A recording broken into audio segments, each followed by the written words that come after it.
The distress signal came through at 0300 hours, piercing through the quantum communications array aboard the human research vessel Endeavour. Kevin Chen, the ship's chief engineer, was elbow-deep in a malfunctioning plasma conduit when the alarm blared. "Kevin, bridge needs you now."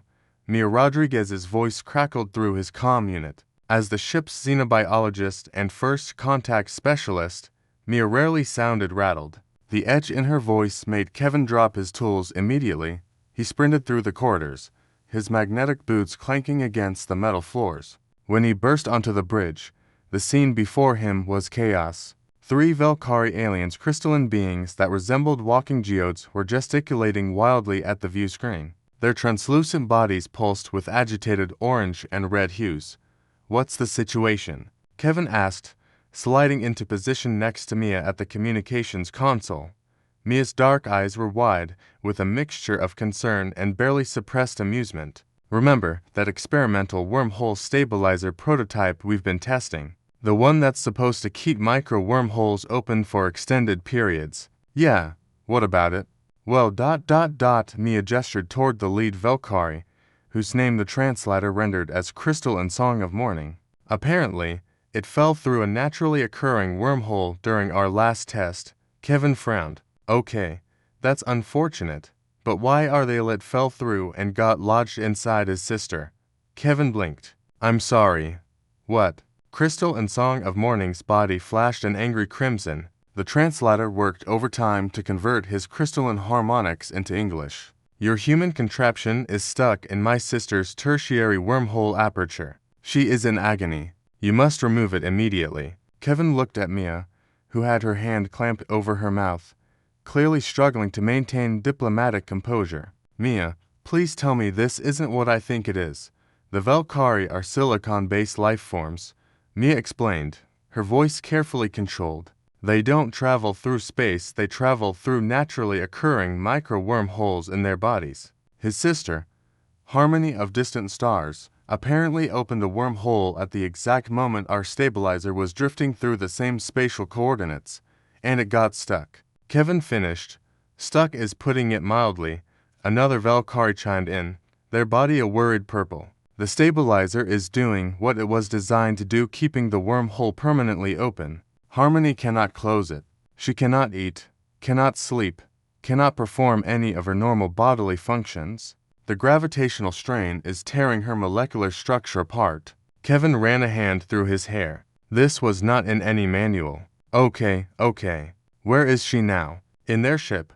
Docked to our port airlock," Mia said. "They came here because we're the only humans in this sector, and they figured we'd know how to turn off our own tech.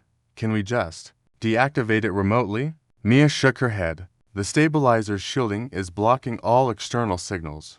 Someone has to physically access it." Kevin's stomach dropped. "You mean someone has to go inside a Velkari's wormhole?" "Tertiary wormhole aperture," Crystal and Song of Morning corrected icily. "And yes, human, you broke my sister.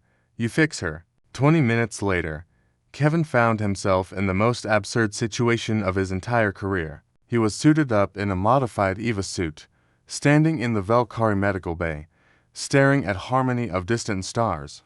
She was larger than her brother, her crystalline body a sickly gray-green color, pulsing with obvious pain. Mia stood beside him, tablet in hand, scanning Harmony's wormhole with every instrument available. "The stabilizer is at about 2 meters in," she reported. "The wormhole itself is stable, maybe too stable. You'll need to crawl in, deactivate the device manually, and get out before the wormhole collapses. You're enjoying this, aren't you?" Kevin muttered. "I'm documenting this for the scientific record," Mia replied, but her eyes sparkled with mirth. "First human to enter an alien's naturally occurring wormhole. You'll be famous. I'll be a laughing stock. That too." Harmony's voice resonated through the translator, weak and strained. "Please, human Kevin. The pain. It is unbearable." Kevin sighed. Humanity hadn't come to the stars to back down from challenges, no matter how bizarre. "All right, let's do this." The wormhole's entrance looked like a swirling vortex of purple-black energy, ringed by Harmony's crystalline structure. Kevin approached carefully, extending his hand. The gravitational pull was intense, but manageable. "I'm going in," he announced. The sensation was indescribable. Space-time stretched and compressed around him simultaneously. His suit's sensors went haywire as he crawled through the impossible geometry of the wormhole's interior. And there, lodged awkwardly in the curved space, was humanity's experimental stabilizer, humming contentedly as it did exactly what it was designed to do. "Found it," Kevin grunted. Initiating manual shutdown sequence. His fingers worked the control panel. 5 seconds. 4, 3, 2, 1. The device powered down.